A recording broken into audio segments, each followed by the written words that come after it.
Hello, friends of Studio Brule. This is Steve Brule, and it is coffee time. And today, I'm going to be continuing with the coronavirus updates, mostly because there's just so much going on.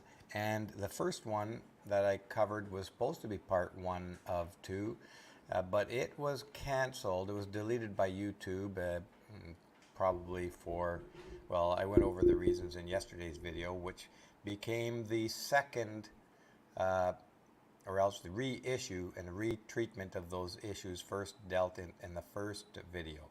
But I did get cut off after an hour and 10 minutes by a loss of internet connection here in the Dominican Republic. So I'm going to pick up where we left off yesterday. And of course you see my VIP club membership of the patriarchy here, which authorized me to comment on the comings and goings of the evil feminist empire, which has its tentacles extended right around the world.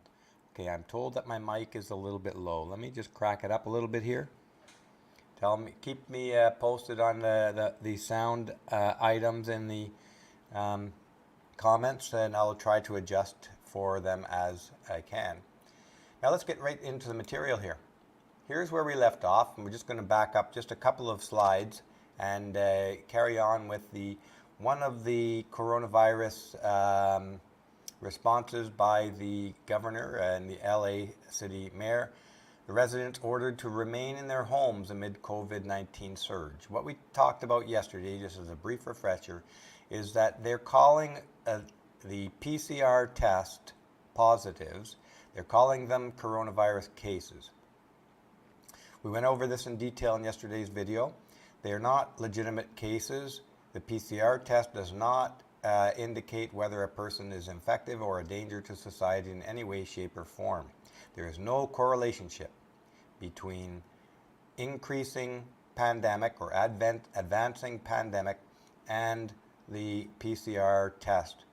However, the medical officials and the news are using PCR test case positives. They're calling them coronavirus cases.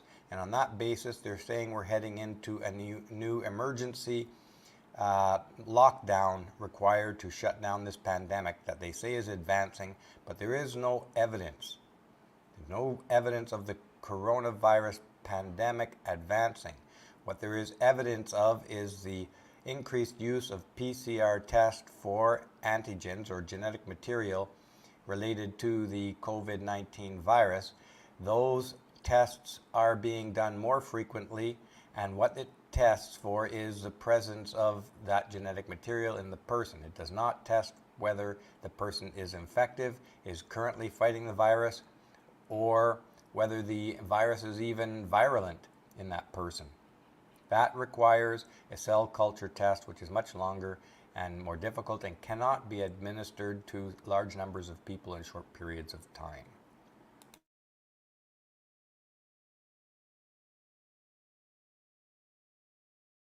Sorry about the brief interruption there. So let's have a look at just a refresh on this lockdown.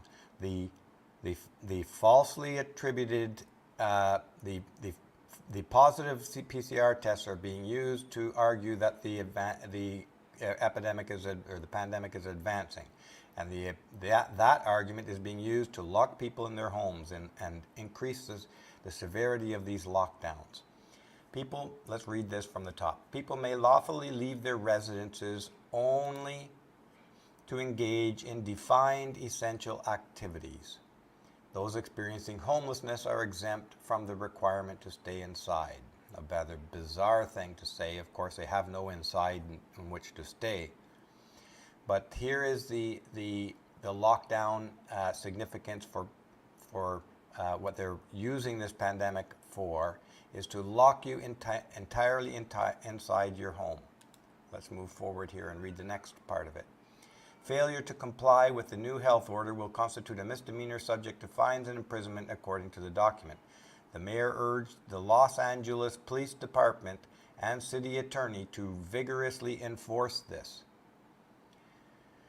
This is big brother stuff. I keep repeating this, and I'm almost getting tired of repeating it, but this is the kind of stuff that you would only, a year ago, you would only expect to hear in dystopian science fiction novels. But here it is, right playing out before our eyes, and even knowing, the scientists involved here know that the PCR test does not indicate an advancing pandemic. But the media is ignoring that, or those voices of scientists who dispute these conclusions are not given any airtime. But they're wasting no time in restricting your freedoms and rights to move about. And there's a reason for that. Let's move forward here. During this, as we touched on before, during this pandemic, 8 million Americans slipped into poverty amid coronavirus pandemic, a new study says. And this is on, and I always forget whose one this is. It's not ABC, but NBC News, perhaps. The results of the Columbia study, reading from the top, are underscored by another recent study published by the University of Chicago and the University of Notre Dame, which found that within the last 3 months, 6 million Americans entered poverty, just in the past 3 months. Let's read on here. Big takeaway is that for a while, the unprecedented government expansion of unemployment insurance and the stimulus payments kept families out of poverty. For a while, as you would expect. That money will run out. Both groups of researchers said that unless more relief comes, the federal government runs the risk of more people falling into poverty. Now keep in mind, these people are in poverty. They're falling into poverty as a direct result of the actions taken with using the pandemic as a rationale. The pandemic is not panning out as a rationale. As we saw, a study that was briefly printed at Johns Hopkins University Hospital by an economist there, using data from the CDC, data that you and I can get and look at that very same data. That data indicated that there is no increase in the death rate in the U.S. due to the pandemic. The death rate in the U.S. in 2020 is right in line with the death rate for every year leading up to 2020. This is completely out of line with what you would expect if there was a legitimate pandemic. What they also find is that the death to other causes like heart disease has gone down. And this is specifically because the CDC early in the pandemic ordered all hospitals to list COVID-19 as the cause of death whenever possible. And the oddest of causes of death were listed, deaths were listed as COVID-19 cause, including a motorcycle accident. And every heart disease now is not a heart disease death, it's a COVID-19 death. The long and short of it is that they use this excuse to drive small businesses out of business, to eliminate people's jobs. They're destroying the middle class. They're getting people addicted to government handouts, and what we end up with is an expanded government and expanded global corporations. The global corporations' profits have, in many cases, doubled over the course of the pandemic, while the middle class and the small businesses are destroyed. Government has expanded massively. And now, in the future, that the World Economic Forum suggests that there's only a role for big business and big government in the World Economic Forum's Great Reset. They have no interest in rescuing or resurrecting small business or even helping small business. The way they view the future for humanity is that big corporations do everything and send their taxes to big government, and those who aren't employed by big corporations will have to be the servants of big government. This is George Orwell's nightmare all over again. And of course, the long and short of it is that for many decades now, big corporations have been running big government. They do it by informing their representatives that they are able to remove their factories and businesses from their jurisdictions if they don't do what the owners of these big businesses say. And you can guarantee it. We saw this happen in Ontario when I think it was Ford Motor Plant threatened to pull out of Ontario, and the government came right around immediately with all kinds of tax benefits and havens and rebates to make sure that Ford did not leave, and they didn't leave. And maybe it wasn't Ford. I can't remember which car company, but one of the big car companies. This happens in Ontario. That's a small example of what's happening all the way around the world today, because the big corporations, the global corporations today, are far bigger than they were 20 and 30 years ago. They're far more powerful. They dictate to government what the policies are going to be. So ultimately, Big Brother is will be the owners, the ultra-rich owners and controllers of all the mega corporations in the world. And through their mega corporations, they will dictate to the governments what goes on. And they really want to usher in a one world government so that their actions can be run unimpeded all the way around the world in a uniformity of laws. That's part of the agenda that we're seeing going on right now. Here, Daily Mail printed out. While regular people's lives are being destroyed, while deaths due to rates, suicide and depression are going up, the U.S. billionaires are getting increasingly wealthy. And if you think that they're upset about this, well, you're not understanding the psychology of these very powerful people, I think. The way they see the situation is a time to open up a case of $1,000 a bottle champagne and celebrate. Read from the top with me with the Daily Mail. The U.S. billionaires have grown their wealth by more than $1 trillion since COVID-19 outbreak began in March, while 29 of them have at least doubled their worth through the pandemic. I'm going to rush through this a little bit. You can see the details here. There's new billionaires. There are billionaires and previous millionaires whose wealths have increased more than an order of magnitude. That's tenfold. People like Elon Musk's has increased 413%. You can read some of the other examples in here. You know the regular characters like Mark Zuckerberg and Bill Gates. And there's a couple of new found millionaires in there. And there is a new class of people now called the centi billionaires. For the first time in history, in the past 3 years, we have, it's in here somewhere, I'm going to skip ahead. Here, this stat is quite revealing and important.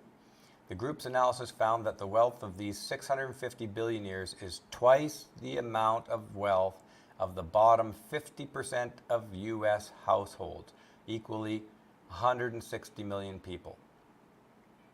Twice. So these 650 people each have the wealth of about 500,000 citizens of the U.S. Each one of them is as wealthy as 500,000 American citizens, and it's directly due to the pandemic. And it was all predictable. And anyone who's been with the Coffee with Steve since the beginning, before the pandemic started, you know that we were predicting exactly this. And when the 2 weeks to flatten the curve came around, came and went, I predicted that we would still be in a lockdown situation until after the U.S. election. And here we are. The agenda has not been fulfilled yet. That's why we're still where we're at. Bezos has seen his net worth grow by 61%, from 113 billion to 182 billion. He's one of the centi billionaires. Centi billionaire is someone who's worth over $100 billion as an individual. And that is not the full extent of that person's power. A person like Bezos has controlling shares on a number of organizations, and his word is taken by politicians as law, because they can't afford to lose Amazon plants in their jurisdictions. Let's move forward here. He has joined the world's 5 centi-billionaires, people with net worth over $100 billion, along with Louis Vuitton chairman Bernard Arnault, Bill Gates, Zuckerberg, and Musk. 3 years ago, there were no centi-billionaires, according to the report. 3 years ago. 3 years ago. It's understood now, since the creation of the Federal Reserve, that the aftermath of every catastrophe, call it an economic catastrophe or these kinds of pandemics, in the aftermath, the ultra wealthy get even ultra wealthier and the poor get poorer, or the middle class gets decimated. It's not an accident. Let's read on here.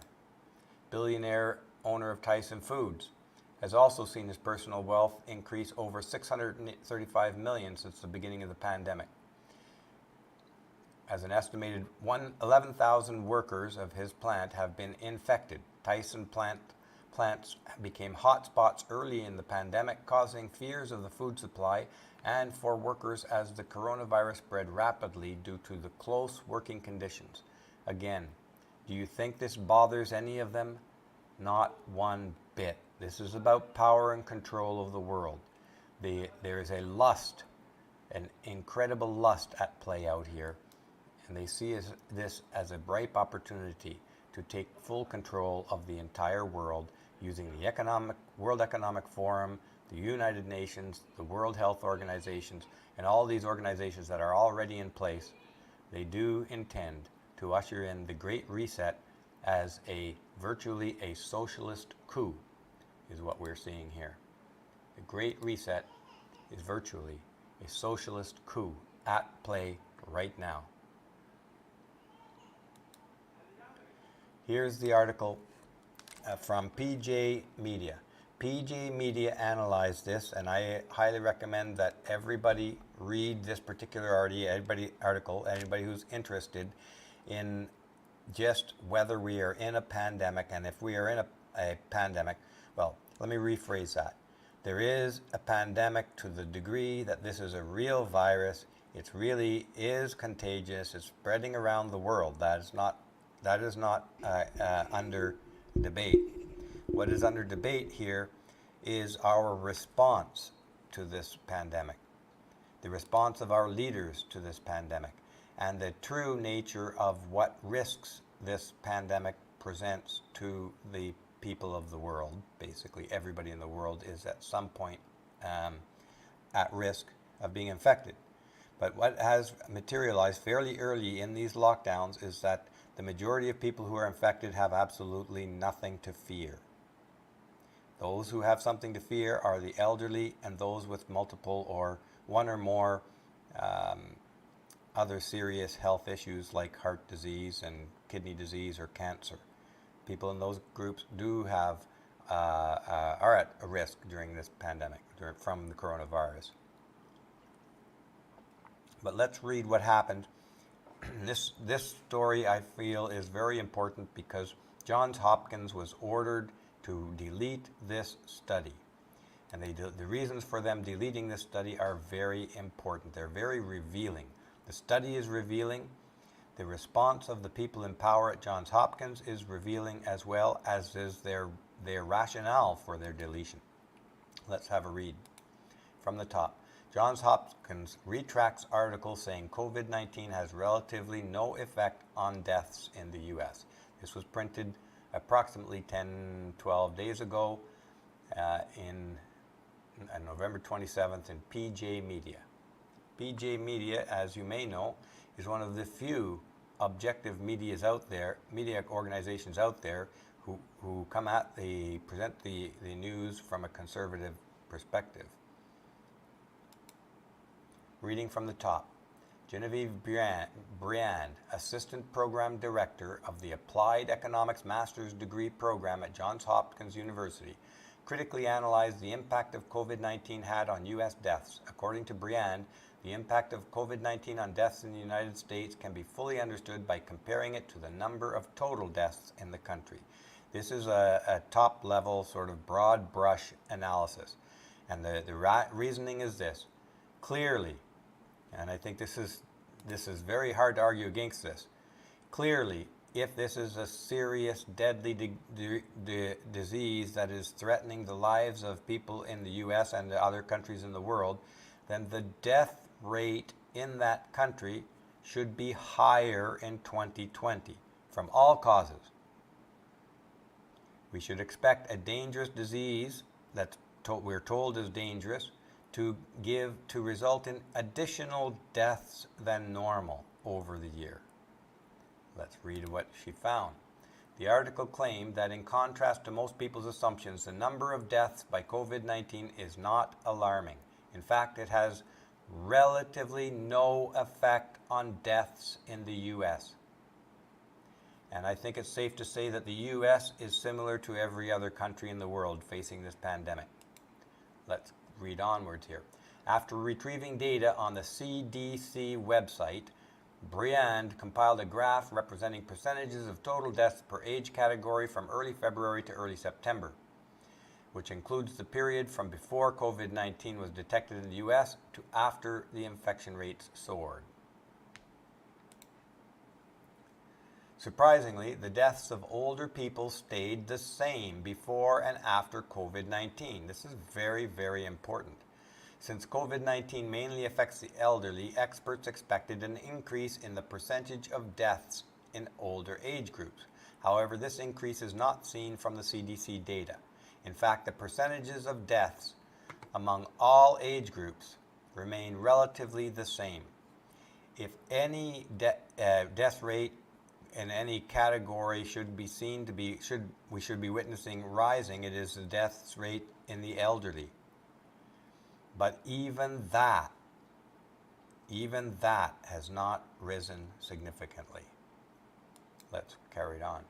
According to Briand, the reason we have a higher number of reported COVID-19 deaths among older individuals than younger individuals is simply because every day in the U.S., older individuals die in higher numbers than younger individuals.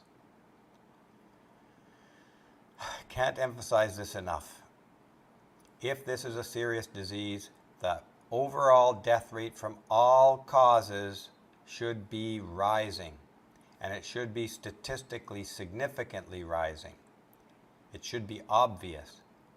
Briand's analysis found that the range of deaths amongst the older population has remained within the range of past years. Let's read on. When Briand looked at the 2020 data during that seasonal period, COVID-19 related deaths exceeded deaths from heart diseases. This was highly unusual since heart disease has always prevailed as the leading cause of deaths. However, when taking a closer look at the death numbers, she noted something strange. Reading on. Briand compared the number of deaths per cause during the period 2020 to 2018. She noticed that instead of the expected drastic increase across all cases, there was a significant decrease in deaths due to heart disease. Even more surprising, as seen in the graph below, this sudden decline in deaths is observed for all causes. So in other words, this is exactly in line as what we would expect as a result of the CDC ordering all hospitals across the country to classify every death as a COVID-19 cause wherever possible, even if it's only a suspected. And they did this in spades. People with heart disease and kidney disease and all kinds of other diseases that are typical of older age, when they died, if they were tested positive for COVID-19, they were listed as COVID-19 deaths. This is an absolutely abhorrent, terrible scientific practice. It absolutely, totally destroys the integrity of the data. Only by analyzing it in the way that Briand has do we get the proof that this is a manufactured crisis. It is indisputably, scientifically demonstrated to be a manufactured crisis for manufactured hysteria. All of it. Now we'd have to say, why would they manufacture hysteria and crisis? Well, the one reason is that they wanted to implement the lockdown rules that we've been living under. They wanted the result. The results of those lockdown rules were highly predictable, with small businesses going out of business, with suicide rates rising, with global corporation profits going through the roof, with governments grasping at so-called emergency temporary powers and treating acting like complete dictators. This is what they wanted. The only reason, the way they could get that was to make sure that people were terrified of an existential threat to the entire humanity. And they manufactured that. And they had cooperations at the highest levels of organizations around the world, from the United Nations to the World Health Organizations to the Center for Disease Control in the US. And we're going to see here, they even managed to have this study deleted. Let's carry on. Bryant concludes that the COVID-19 death toll in the United States is misleading and that deaths from other diseases are being categorized as COVID-19. And we knew this. Even the case in Florida of the motorcycle accident. Guy died of a motorcycle accident, tested for COVID-19, and boom, bam, it's another COVID-19 death. Completely out of line. We have been conned. We are being conned. We are being herded like sheep. I am not going to say what you should do about it. I do know that there is a long history of civil disobedience as a cultural practice in the West. Civil disobedience is the act of disobeying orders from above that you deem to be immoral or unjust or unrequired. But I am not going to suggest that you follow that road. That would be against YouTube's practices and would probably get this video deleted again. So I am not telling you what to do. I'm only reminding you that we have a history and a culture that has and supports the idea of civil disobedience. What you do with that, no, that is up to you entirely. Let's carry on in this. There have been reports of inflated COVID-19 deaths numbers for months. Patients who never tested positive for the disease had COVID-19 as their cause of death on their death certificates. In May, Jared Polis, the Democrat governor of Colorado, disputed official coronavirus death counts, saying even those of the Center for Disease Control and Prevention were inflated as a result of including people who tested positive for the coronavirus but died of other causes. In July, a fatal motorcycle accident victim was listed as COVID-19. They're not even hiding it. The absolute incredible result, or the incredible observation here, is that even with this information in plain view, plainly accessible, plainly against the reality of a fearful virus here, the broad public are still buying the lies that our lives are at risk, that there's an existential threat to humanity. There's no evidence of it. But big media are not reporting on this fact. In fact, big media is attacking it. Places like Facebook and Twitter, they're putting warning signs out there and directing you to the CDC official, CDC and the World Health Organization official data, which is shown here demonstrably wrong. Let's read on. It behooves us all to ask why they would treat us this way, why they would mislead us in such a terrible way. Everyone should be asking that question, why? Why are they trying to make the entire world terrified of a virus that has not increased the death rate one bit? Let's read on. On Thursday, Johns Hopkins University explained that they deleted the article because, quote, it was being used to support false and dangerous inaccuracies about the impact of the pandemic. These kinds of statements here, I'm going to read it over again. It was being used to support false and dangerous inaccuracies about the impact of the pandemic. This is gaslighting. This is a woman who came out and gave and presented scientific facts from the data publicly available from the CDC. And the reason it is a threat to them is because it reveals the truth. They say supports false and dangerous inaccuracies about the impact of the pandemic. No, it's telling us exactly what the impact of the pandemic is. Zero.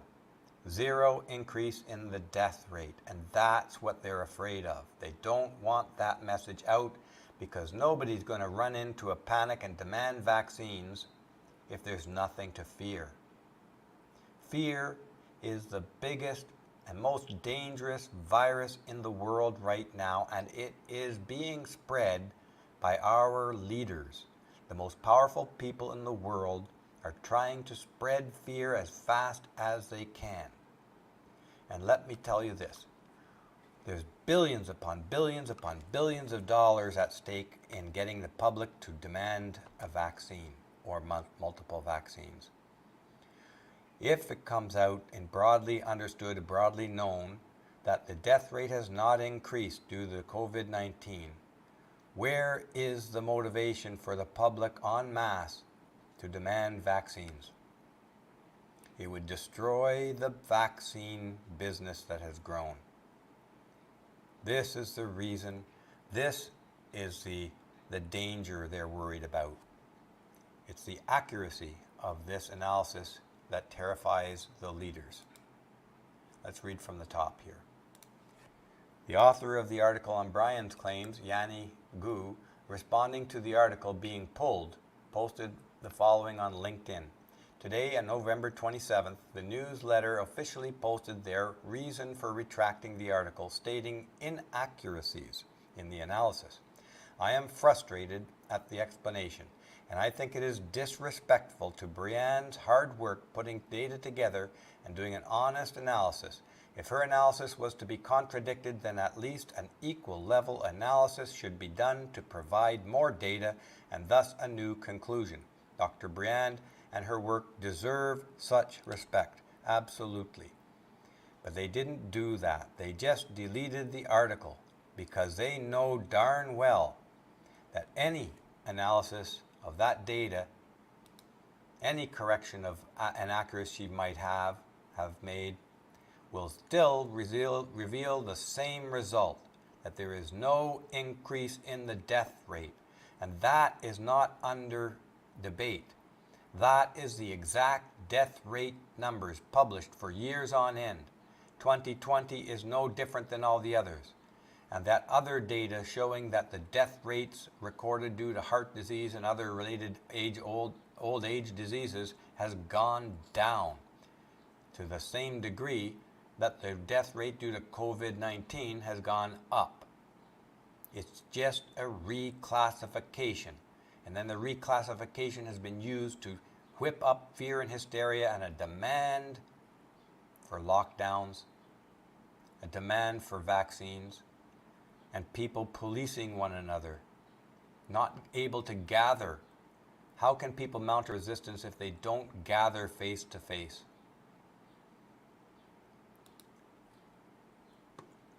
I'm not saying you should. That would be against YouTube policy and that would get this important video taken down. I am still, though, reminding people that there's a custom, a long tradition of civil disobedience in our culture. Take that for what you mean, for what that means to you. Civil disobedience is simply deliberately ignoring the rules or breaking the rules of your illegitimate leaders. I say illegitimate leaders because they're lying to us. As soon as leaders like this start to lie en masse like this and destroy your lives, they are destroying the lives of small business owners and workers at regular jobs. They're destroying their lives. What kind of leadership is that? All for a pandemic that shows no increase in the death rate of the people. Think about it. Let's read this. Next bit here. I have received many messages, this is from the same woman talking about the Brian report, asking the reason for taking the article down, and so I would like to officially express my opinions here. I even got emails saying that thanks to the, where was I here? To me, people now will not be wearing masks or practicing social distancing. They called me a COVID denier and a minimizer. And that I have no idea the damage and the lives cost, sorry, I'm getting really distracted here. The lives cost in me writing such an article. I was devastated to receive such accusations, but I stand my ground. The goal is never to undermine the effects of COVID-19, but to suggest a possible over-exaggeration in death numbers due to the pandemic. Very good points there. Okay, so that is all I have on that article. I suggest that you do read it. The links are in the description. I'm going to continue on with another topic here today, all related to the COVID-19. And in this one, the newsletter, this is from Johns Hopkins. Oh, wait a second. No, this is actually the original. This is an article written by Jiang Gu about the Women's Report. A closer look at U.S. deaths due to COVID-19. Okay, so let's get on to Patty Hadju thinks my COVID writing is fake and dangerous. This is part of the government's response. The government are looking us in the eye and repeating their lies in a gaslighting manner. As soon as you reveal their lies, they stand up and they just repeat their lies and then call you fake. This is what's going on in Canada today. Patty Hadju thinks COVID-19 writing is fake and dangerous. This is November 27th in the Toronto Sun. This is Patty Hadju. Now I want to remind people who are not Canadian that this woman is the Health Minister of Canada. The Health Minister. She is a graphic designer. She was a single mom until in her 30s. She went back to school for graphic design, happens to be a friend of Trudeau, and got elected. And Trudeau made her the Health Minister of Canada. Absolutely no qualifications. But why? That's something we shouldn't be too terribly surprised with, because our Prime Minister Trudeau is an part-time grade 4 drama teacher. That's the highest thing he ever did in his life before getting elected into politics. He was elected on being a pretty boy and being Pierre Trudeau's son. And so with his complete ignorance of all affairs, all reasonable ways of running an organization like a country, he, in true child drama teacher fashion, appointed a graphics designer to be health minister. And on top of that, he appointed Chrystia Freeland, an ex-journalist, to be the finance minister of Canada. Finance minister with zero experience in finance. These are the jokers who are charting the future of Canada. They are jokers. They're actors. They were at a grade 4 level acting from Prime Minister Trudeau. It is a sad, sad day in politics when we're run by jokers like this. Let's read from the top. Alberta data shows, as of last count,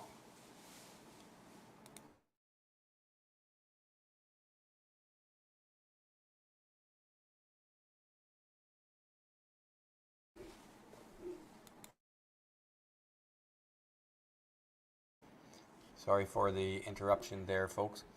Alberta data shows that at last count, 76% of people who have died of COVID-19 were dealing with 3 or more underlying conditions. Those conditions range from more common ailments such as diabetes and hypertension to dementia, liver cirrhosis, and cancer. Only 2.3% of deaths, 11 people, were otherwise healthy persons dying without any underlying conditions. And of those 11 include people who were very advanced in age. This is from the article itself. Let's read on here. While other provinces don't make this information available, I have since written a second story on how StatCan data confirms this is pretty much the same story nationally. And I have a third story on the same. And this is in Canada, but this is paralleling the same information, the same story we see in the US.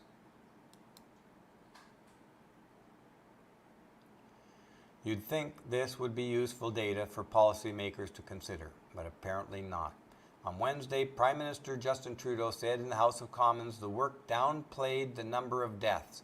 Then on Thursday, Health Minister Patty Hajdu rose during question period to label it fake and dangerous news. Now, folks, if you've watched anything in Canadian politics, Prime Minister Trudeau does this exact same thing regularly. He will just sit there with a stone face. He won't answer the questions. He won't correspond to legitimate criticism, and he will just repeat the lie that he previously said. And he'll keep doing that until people are flabbergasted and just give up and stop asking him. This is gaslighting the entire country. They believe they can drive us all to just insane or get us to believe it just by mass repeating the lies. We're in a very dangerous situation. We are being ruled by unethical liars. And yes, this is the same. Did I read the whole thing here, Paisley? Yeah. And yes, this is the same Hajdu who was found to have traveled multiple times for personal reasons after telling Canadians they can't do the same, and also found to have broken the rules around mask wearing at an airport lounge. She's using Canadian dollars to fly around alone in jets to go home after telling across the province to go her home after telling everybody they can't travel. And these are the same people bellyaching about climate change, saying we can't turn on your gas heater while they fly alone in private jets around the world. Toronto Sun. Let's read this headline. Paddy's do as I say, not as Hajdu attitude costs taxpayers more than $100,000. This is November 28th. While driving middle-class business owners out of business, into bankruptcy, they're living high on the hog on the taxpayer's dollar.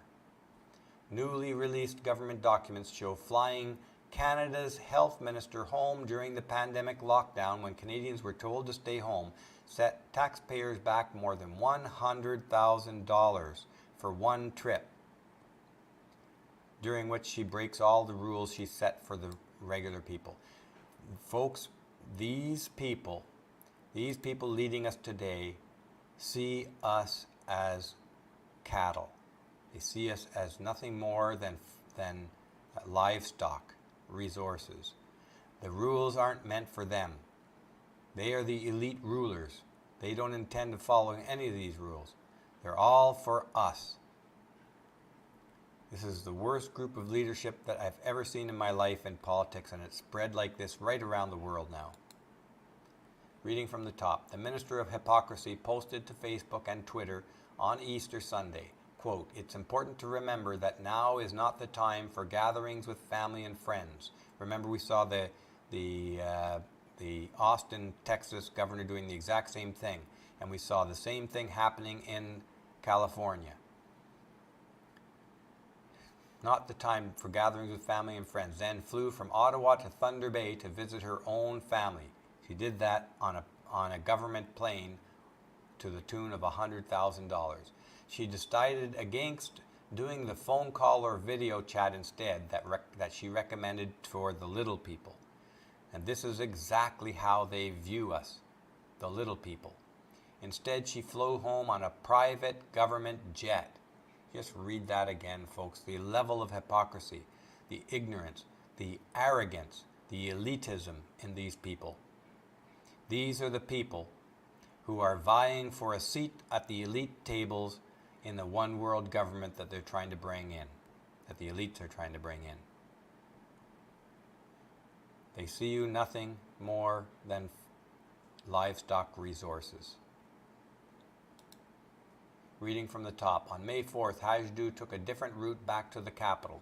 A plane was dispatched from Winnipeg to Thunder Bay to pick her up and take her to Ottawa, and then return to Winnipeg empty. With 6.8 hours of total flight time, the cost to get Hajdu back to the capital was a minimum of $13,600 and carbon footprint of 10 metric tons.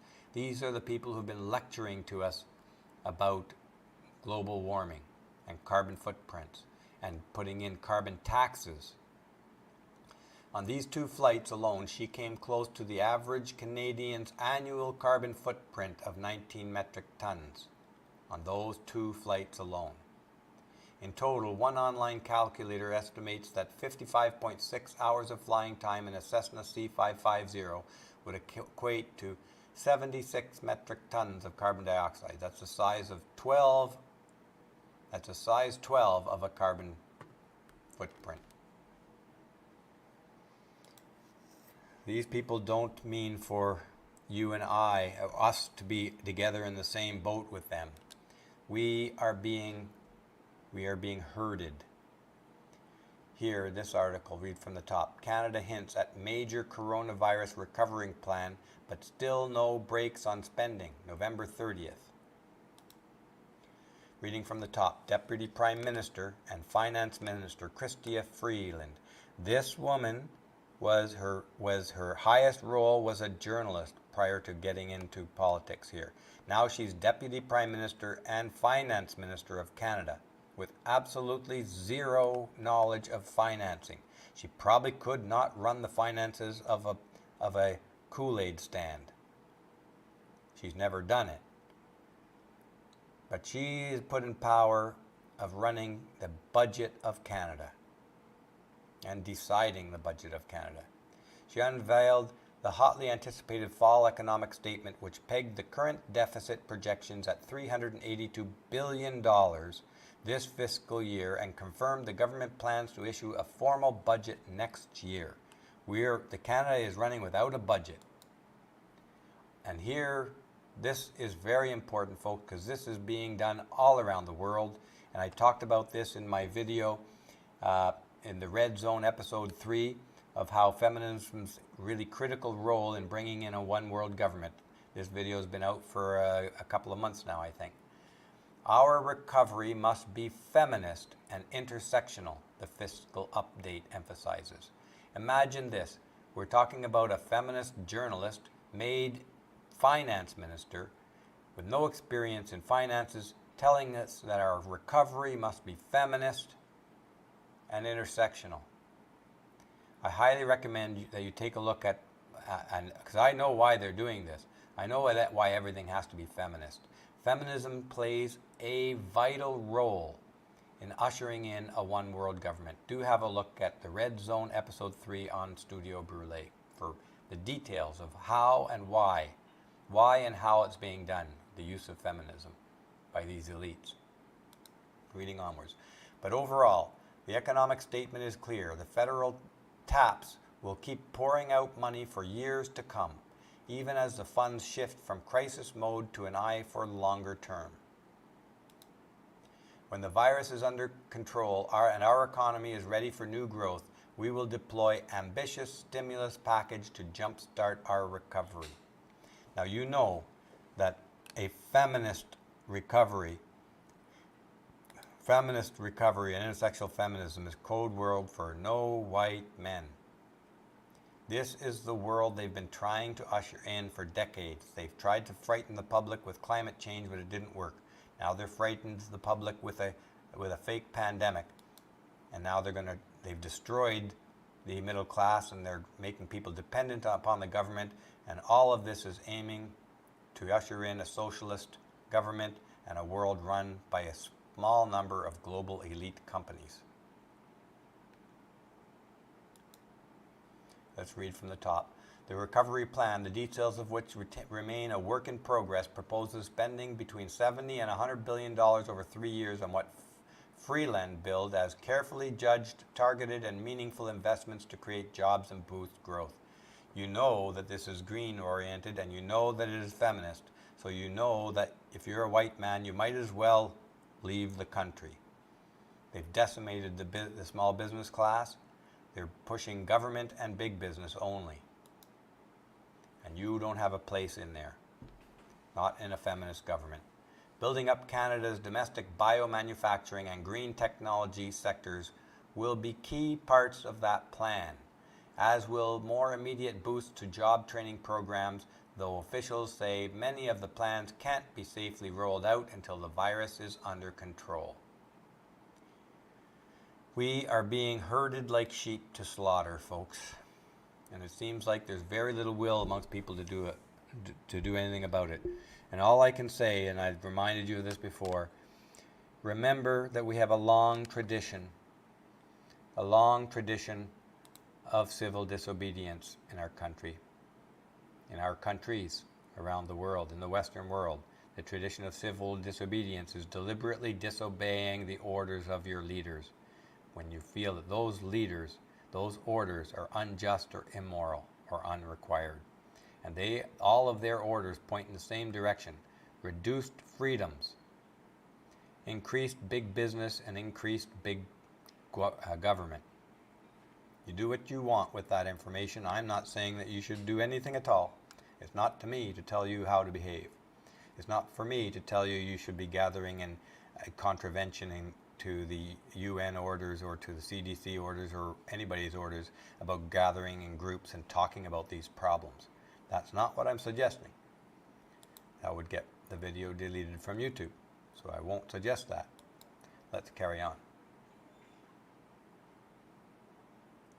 Finance officials outlined 2 possible scenarios for fiscal update that could tamp down economic recovery and require more spending: extended restrictions and escalated restrictions. Well, that's pretty obvious.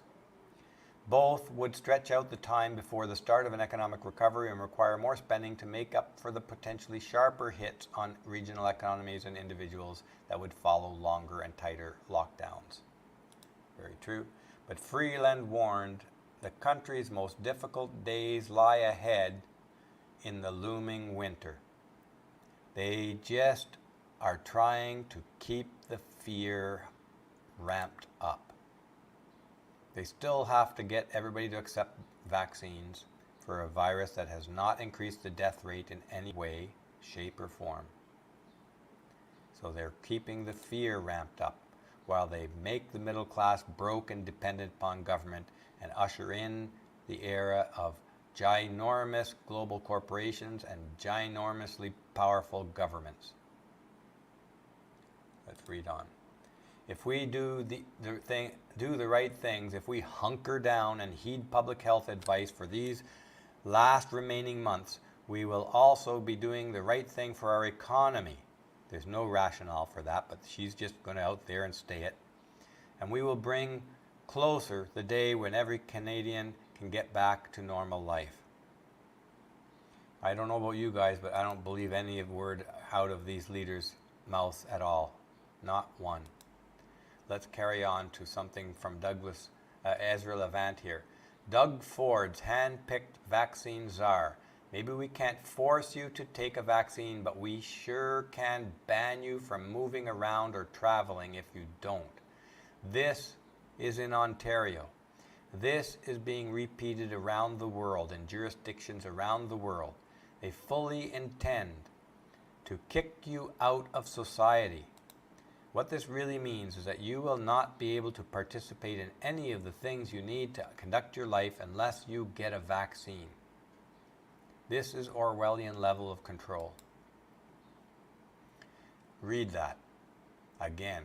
We sure can ban you from moving around or traveling if you don't. Those are draconian words of a tyrant.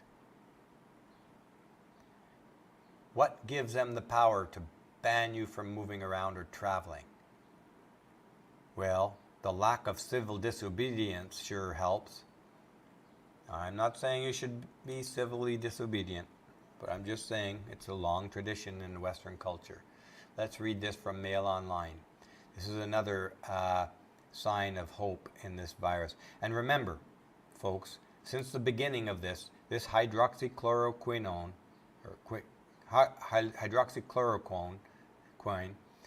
is a cure, is a very effective cure for the coronavirus in combination with a zinc vitamin and an antibiotic. So we've had ways to deal with this virus from the beginning.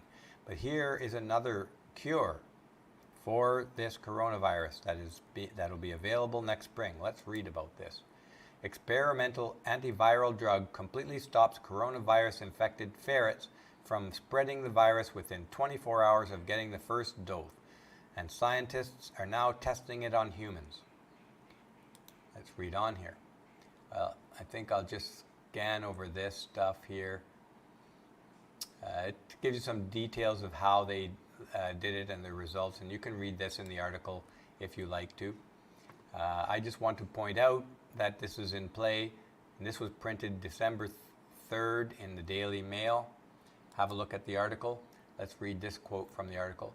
"We believe ferrets are a relevant transmission model because they readily spread SARS-CoV-2, but mostly do not develop severe disease, which closely resembles this virus spread in young adults," said the co-lead author, Dr. Cox, a postdoctoral fellow at Georgia State.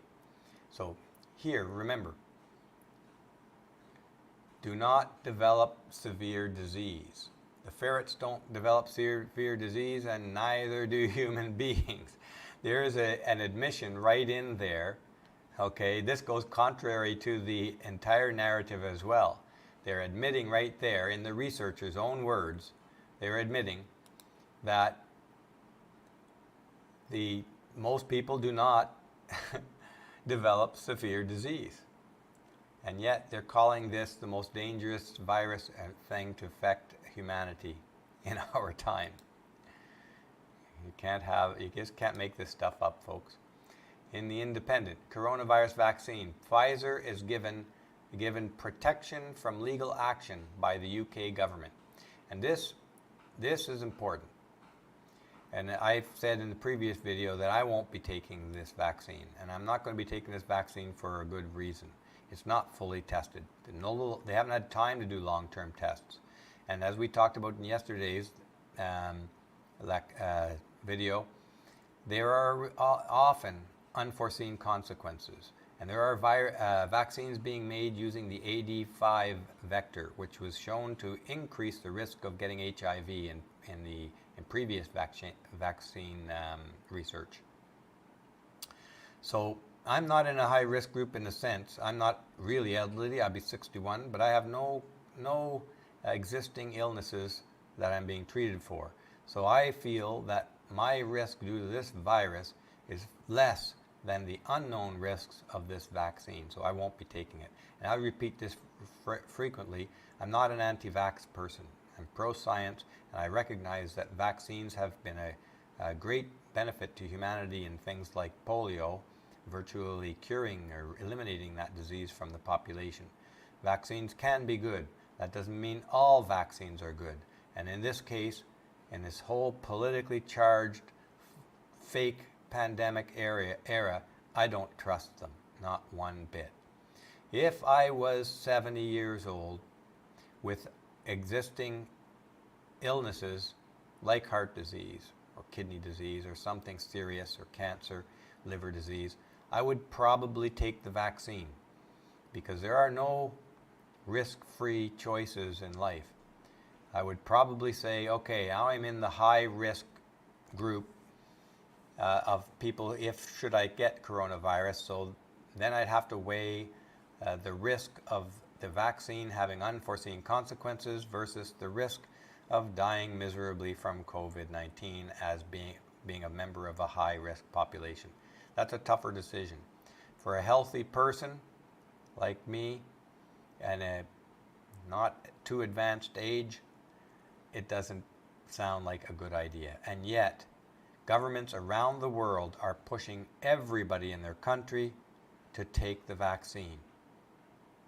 Even though it is well known, well understood, that the majority of people, certainly under 60, in good health, are at almost zero risk due to this coronavirus. And yet, the risks due to the vaccine itself are not known. They have warned this. I go into that in some detail because here there's got to be some reason that Pfizer was granted protection from legal action in the UK. For anything they do with respect to their virus, they can't be sued. Why would they do that? I think it's the first time it's ever been done. The UK government has granted pharmaceutical giant Pfizer a legal indemnity, protecting it from being sued, enabling its coronavirus vaccine to be rolled out across the country as early as next week.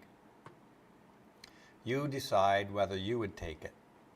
I've made my decision. The Department of Health and Social Care has confirmed the company has been given indemnity protecting it from legal action as a result of any problems with the vaccine. Ministers have also changed the law in recent weeks to give new protections to companies such as Pfizer, giving them immunity from being sued by patients in the event of any complications. Why do they need this immunity if it's so well tested? Well, because it's not well tested. And they've already warned women not to get pregnant if they take the vaccine, and pregnant women not to take the vaccine, and there's a number of good reasons for that. There's some suspicion that it could cause a problem with pregnancies. There's an awful lot of protection around here for a virus that has not increased the death rate in 2020, not one bit. I'm going to skip ahead here on this a little bit, and this will be the last thing I take care of because I do have another appointment today. I'm going to pause here to recognize Optimus Keim. Thank you so much for your generous support of Studio Brûlé. And Optimus Keim says, brilliant, brave Brûlé whose badassery breaks beyond all boundaries. Keep your vital volleys towards pretentious, pontificating progressives and ludicrous leftist lunacy. You're my hero. Thank you so much, Optimus Keim. Thanks so much for your support. I do want to plunge ahead with this last item here because I'm a bit tight on time right now. Not the Bee. Not the Bee is named specifically because they deal with stories that you would think are parodies, but they are actually true. Los Angeles Mayor Eric Garcetti bans non-essential walking. And no, we didn't think he could do that either. This is his ban on going outdoors, and he means even going outdoors for a walk. I'm going to let you read that in the description. If you see the links in the description of the video, all travel, including without limitation, travel on foot, bicycle, scooter, motorcycle, automobile, everything, subject to exceptions in paragraph 5. This is Orwellian lockdowns. The ban on walking is part of safer at home order that essentially requires you to stay in your house until further notice. I remind you that the PCR test is being used inappropriately, PCR positives, to indicate cases. Cases cannot be determined by PCR test. And then they're using this increased number of cases, which is predicted to be found just by massive sampling of the population, to rationalize that the pandemic is advancing. And then they're putting in these draconian lockdown orders. There are reading the second paragraph, there are a number of exceptions, such as for healthcare facilities. However, one of the most effective things you can do for your health is not considered healthcare, and that is walking. It's incredible. And here's the other thing. Those have limited capacity and cannot operate indoors. What can operate indoors? Liquor stores. You're allowed to get drunk. Let's read this last thing and then I'm going to sign off.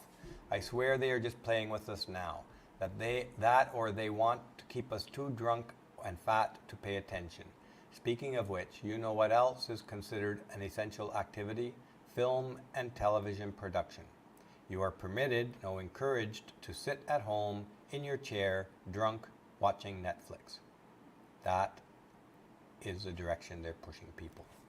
So folks, that's all I have for today, and that will wrap up the coronavirus updates for now. I like to remind everybody, do something you love every day. And if you don't have something you love to do, find something you love to do. As I spoke about in the now deleted video on YouTube, I love to ride my motorcycle. And for me, riding the motorcycle is the closest and best sense of freedom that I can experience. I also spend some time practicing piano. Just a couple of examples of things that you can do, even when things are bad, and perhaps even especially when things in your life aren't going well. It's important, if not vital, to do something you love to do every single day. because this is your life and you should be enjoying some part of it every single day. So with that, thanks again for joining me on Studio Brûlé. And this week we'll have Janice Fiamengo back on Friday, and there will be another session before then. So stay tuned. Until then, enjoy yourself. Do something you love today.